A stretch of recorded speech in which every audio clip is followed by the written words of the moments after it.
Hi ආදරණීය යාළුවනේ ඔයාලට කොහමද ඉතින් අද අපි හදන්න යන්නේ ස්වීට් චිලි චිකන්. ඒකට මං චිකන් කිලෝ එකක් අරගෙන තියෙනවා. දැන් ඒක සාමාන්‍ය ගානට කෑලි වලට කපලා ඒක දැන් මම මේකට විනාකිරි පොඩ්ඩකුයි ලුණුයි වතුරයි දාලා මේ දැන් හොද ගන්න විනාඩි 5ක් විතර තියලා තියෙනවා. ඔන්න දැන් අපි චිකන් ටික හොඳට පිරිසිදුවට හොදලා අරගෙන තියෙනවා. ඒකට ඕන කරන ද්‍රව්‍ය ටික මෙතන තියෙනවා. මේ තියෙන්නේ මිරිස් කුඩු. මෙහි තියෙනවා පප්‍රිකා පවුඩර්. මේ තියෙන්නේ ඉඟුරු සුදු ලුණු පේස්ට් එක. මේ ගම්බිරිස් කුඩු, මේ ලුණු කුඩු, මේ මම පොඩ්ඩක් අරන් තියනවා කරි පවුඩර්.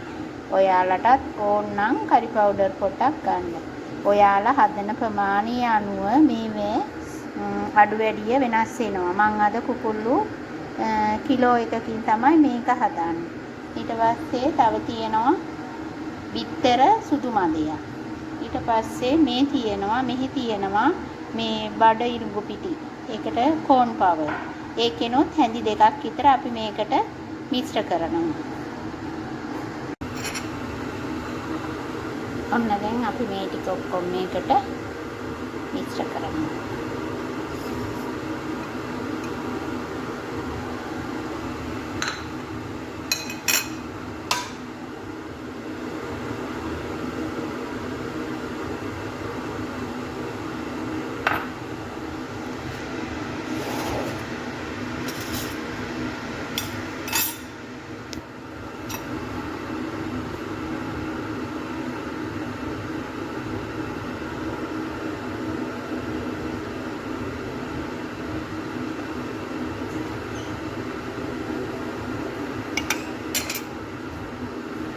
ඔන්න ඉතින් යාළුවනේ මේ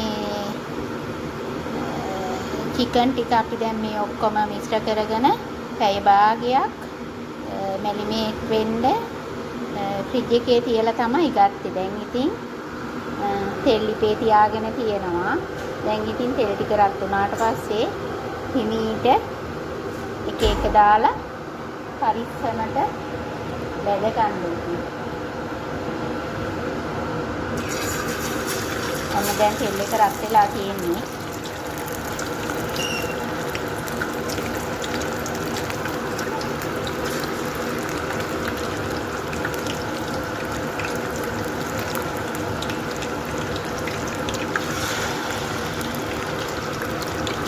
ගින්දර සාමාන්‍ය මට්ටමට අඩු කරලා පැය කාලක් විතර මේක හොඳට ඇතුළේ බැදෙන්න ඕනේ. දෙපැත්ත හරවලා බැද ගන්න ඕනේ. දැන් අපි ඒකට සෝස් එක හදා ගන්නයි යන්නේ.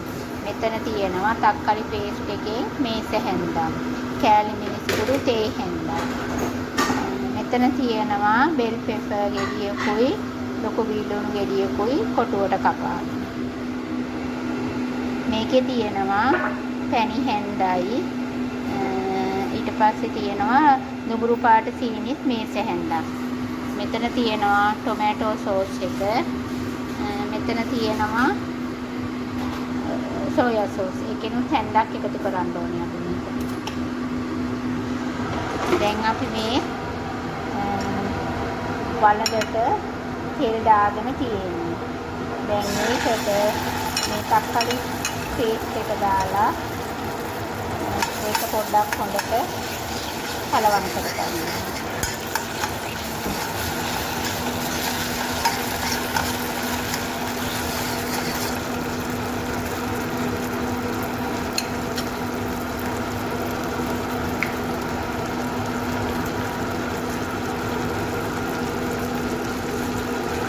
ඊට පස්සේ මේ ඔන්න අපි දැන් තක්කාලි සෝස් එකනොත් එකතු කරා.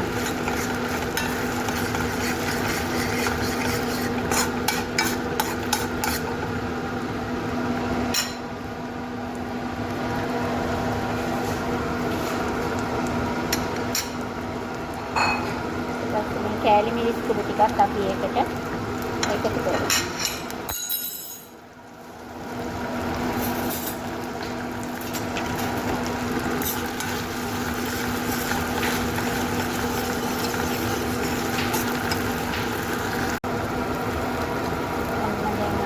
අවශ්‍ය ප්‍රමාණයට ලුණු එකතු කර ගන්න ඕනේ.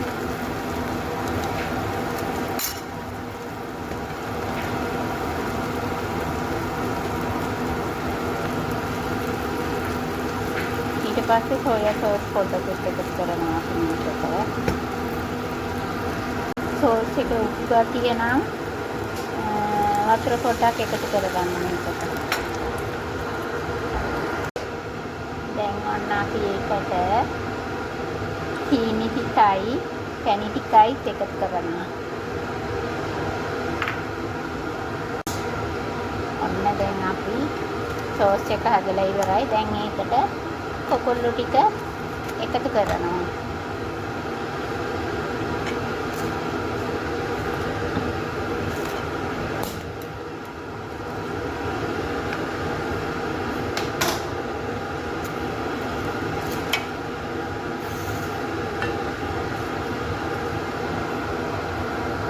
දැන් අපි මේකට ලුණු ගෙඩියයි බෙල් පෙපර් කපපු ටිකයි එකතු කරනවා. ඔන්න ඊට පස්සේ මම ඉතින් ලුණු ගස් ටිකකුත් කපලා ගත්තා. ඒ ටිකක් දැන් මේකට එකතු කරනවා. එකතු කරලා පොඩ්ඩක් මූඩිය වහලා තැම්බෙන්න තියනවා. එහෙනම් යාළුවනේ අපි ආය අලුත් රෙසිපි එකකින් හමු වෙමු. හැමෝම ආදරෙන් සතුටින් ඉන්න. සරණයි. ඔන්න දැන් ස්වීට් චිලි එක හදලා ඉවරයි.